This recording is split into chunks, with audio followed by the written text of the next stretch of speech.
किसी भी देश का, किसी भी देश का, चाहे वो इंडिया हो, अमेरिका हो, किसी भी देश का, बाउंड्री के अंदर में एक फाइनेंशियल ईयर, फाइनेंशियल ईयर कहने का मतलब 1 अप्रैल से लेकर 31 मार्च, है ना।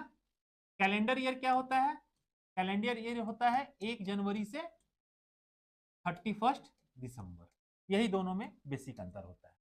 तो एक फाइनेंशियल ईयर में एक कंट्री के अंदर में जितना भी फाइनल गुड्स एंड सर्विसेज, जितना भी फाइनल गुड्स एंड सर्विसेज का प्रोडक्शन होता है, उसका value, final goods and services का जो वैल्यू होता है वही क्या कहलाता है? नेशनल इनकम कहलाता है। ठीक ना। जिस टाइप से हर एक आदमी का अपना इनकम होता है। अब हमारे इंडिया में कितना है? 140 करोड़ लोग हैं। अगर सभी की इनकम को जोड़िएगा तो मोटा मोटी नेशनल इनकम निकल जाएगा। But it is not feasible कि एक एक आदमी की इनकम को हम जोड़ते जाएं। तो इसीलिए इसका अलग अलग प्रोसेस, अलग अलग मेथड निकाला गया, जिसको हम लोग आज के चैप्टर में पढ़ेंगे।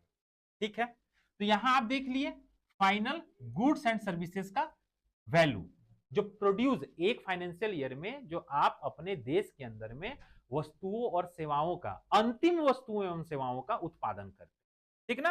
अब यहां वर्ड क्या आया? फाइनल, है ना। तो इस चीज को हम लोग समझ लेते हैं। फाइनल क्या है वर्ड? फाइनल क्यों वर्ड यूज किए? तो देखो, अगर आप एक बिस्किट का पैकेट खरीद के ला रहे हो, है ना, एक बिस्किट का पैकेट कितने में जी? 10 रुपए में, 10 रुपीज में खरीद के ला रहे हो। अब देखो, समझिएगा, यहां एक बिस्किट का पैकेट जो आप खरीद के ला रहे हो, अब आप उसको लाओगे, फाइनली फाड़ोगे और खा जाओगे। आप इसके फेस, अब इसका जो नेचर है, इस प्रोडक्ट का जो नेचर है, उसमें अब आप कोई चेंजेस नहीं लाने वाले।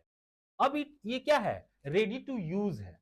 आप पैसा दिए, पैकेट खरीद के लाए और खा लिए। समझ में आया? तो ये जो है, ये जो वैसे गुड्स एंड सर्विसेज जो